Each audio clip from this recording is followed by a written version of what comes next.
What up? Welcome to the G Network where you can see me being me and all things G.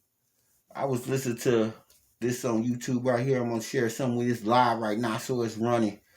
It's a guy, I think his name is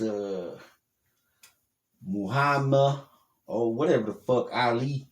He here he trying to tell Umar Johnson, Dr. Umar Johnson, that he's not a part of the manosphere. I think Umar Johnson is more on bringing black folks to a power structure, not just a male female relationship, just in general, so everybody can get it, males and females. When you're talking to Umar Johnson, I hope the way I paused it, we can continue. I missed out on a lot of things that was hitting my nerves, and I wanted to stop and pause and be able to talk and give my opinion about it.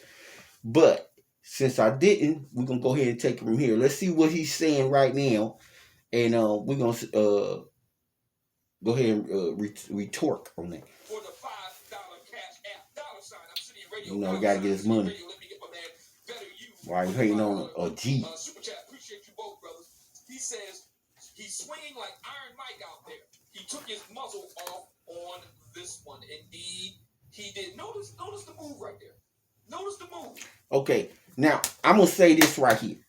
I'm all about the manosphere, the black manosphere.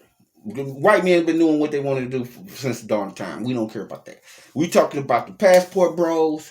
You know what I'm saying? We talk about MGTOW. We talk about the red pill, the black pill. You know what I'm saying? We talk about men standing up for themselves and getting the respect they want in the United States, in the West, you know, in America or Europe, in a lot of Western society. You know what I'm saying? These women, they got their feminist groups and everything like that, and we understand that. We're going to go ahead and let them have that, but we're going to do our own thing. Now, from my understanding, Umar Johnson was preaching a lot about, you know, empowering black women and whatnot, and the black what they call it's called what they would like to call a nuclear family. Let me calm down. He encouraged a nuclear family. Black man, black woman, black child. Education, strength, encouragement, which was understandable. But since the manosphere came around and we realized that a lot of our sisters, which we love to death, just ain't on our page. A lot of people is talking about, which is this guy, Ali, whatever the fuck his name is trying to call Umar Johnson out on. A lot of people like to call Umar Johnson out because he's educated and he be kicking facts. So I'm gonna go ahead and rock with him, and I'm starting to listen to him. But in the beginning, it's been going on for an hour. I really didn't like this motherfucker too much. So let's go ahead, because I said a couple of things on this thing. See, I sound like I'm stuttering, but let's go ahead and check it out. This is the part that O'Shea Duke Jackson was talking about. I like O'Shea Duke Jackson, my man. Unedited and uncut. Here we go. Fair use, fair use. Clear about this. More than a single mother. There's nothing a single mother can do wrong in that house, raising the sons or the daughters, where I'm going to fault her more than a professional black man for abandoning the black community. If you notice, most black men of means, I don't care if you got a barbershop, I don't care if you got a restaurant, a car detail spot, lawyer, doctor, engineer, educator, principal, they do not live in the black community. They have moved out. They have abandoned black boys. Even if his father is not in the home, that should not be an automatic introduction to the school to prison pipeline. Even if the father is not in the home, that should not automatically follow that he has to end up a gangbanger. The problem is we don't have enough men who stay in the black community to serve as role models to the young brothers who are still there. Okay, so now I understand where Ali is coming from. He trying to say, I agree with Umar what he's saying. That's true, you know, because technically speaking, if I was able to provide for a family and be able to educate my children and other children around me and be a part of the community and be able to give to the community, then that's where I stay.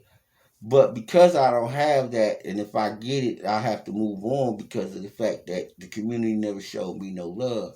So, like right now, as a single man, I know for a fact that if I don't have certain things, I'm not gonna get a certain caliber of woman. And never mind that, you can't get no caliber of woman. Even in today's society, this is based on, just not just based on the manosphere. It's just based on what my experience is that you're not gonna really be able to find a woman that's going to be able to treat you like a man unless you are a certain status. And I understand that too. Hey, to each his own. I mean, I like big booties and big tits, you know what I'm saying? But sometimes I gotta fuck a fat bitch because I like to have women around. Sometimes I like to get held, you know what I'm saying? But that's just thing. You know what I'm saying? It's not like I'm not gonna get no bitches. It's just that I don't get the women I want. You know what I mean? So I understand that, but get off the subject and whatnot. So with Umar Johnson, he's switching up right now. He's blaming the women, which black women has not taken accountability of the fact that the men that they can't stand are the men that they raising. A lot of women want you to believe that for some mysterious reason men just get up and walk out of the relationship with children. Never mind their attitudes. Never mind the disrespect. Never mind the fact there's no motivation. There's never mind any of that shit. They just think that a man's supposed to be there because they supposed to be there.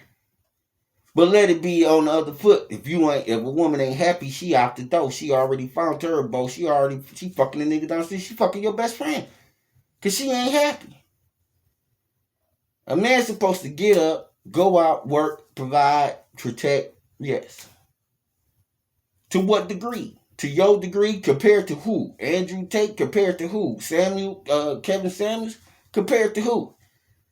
I work a 9 to 5. You know what I'm saying? I ain't no baller like that I was. And yeah, I was a pimp, but at the same time, I'm 47, so times change. I don't want a woman that's gonna want me for my cash. I want a woman that's gonna put in that work with me. Get that, handle that, and bring that back. You know what I'm saying? So let's get a little bit more. We're gonna do another 3 minutes to this shit. Don't blame the rappers. I don't blame the basketball players. I don't blame the football players. I blame professional black men who have abandoned the black community for a life in the suburb. Even if he has a black wife. Even if he has a black wife, they're still in the suburb, far out of reach of the black boys who need you.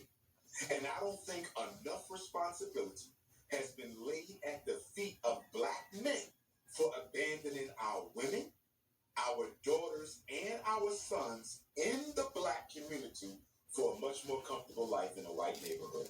Did you hear it? Now, I already know what he gonna say. But I gotta say I agree with Umar and I agree with Ali. Only because I know how women can be. I know that it's, as a man, it's our responsibility to build up our community. But we can't go to war with the powers that be. We can't fight the white man trying to get our sisters to believe in us. We can't fight the powers that be because they can put them in the house. They can tell them what's right and what's wrong. They're going to do it. They set the laws. They're the government. So I understand him, and then I understand Ali. I'm going to let Ali rock it for a second, and then I'm going to come back on that because I know he hating on Umar, but why is you hating on him? Because he got a valid point, and so do you. Let's see what your point is. Ladies and gentlemen, did you hear what he just said? He doesn't blame the rappers. He doesn't blame the ballers. He doesn't. In other words, this is what he's saying. He don't blame Pookie and Ray Ray. He don't blame the Derrick Jacksons of the world. No. He blames the non-select guy for not coming back to the community and raising the children that was created by all these knuckleheads. I want you to clip that part. Clip it. This is what those lovely ladies in the hen house were saying earlier at the top of the show. All right. For some reason, that motherfucker just strokes me the wrong goddamn way. I don't like the motherfucker, but I understand what he's saying. You know what I'm saying? I mean, it's understandable.